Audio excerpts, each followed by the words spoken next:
Tudo o que você precisa saber sobre batismo com o Espírito Santo e dom de línguas está nesse livro. Eu cheguei até o seu canal por meio dessa ministração que eu achei fantástica. Você destrinchou Atos 2. Cara, eu nunca tinha ouvido uma abordagem como aquela, né?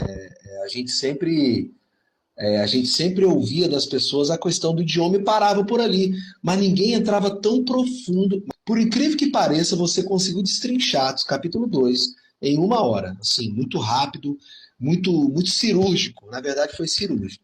Assim, a partir daí eu cheguei no seu canal e aí depois eu fiquei com essa ministração na minha cabeça e tal. Depois eu procurei de novo, aí eu encontrei de novo, aí eu entrei no seu canal, aí fiquei inscrito lá, fiquei acompanhando as lives. Aí vi que você ministrava bastante sobre oração em línguas. Tudo o que você precisa saber sobre batismo com o Espírito Santo e dom de línguas está nesse livro.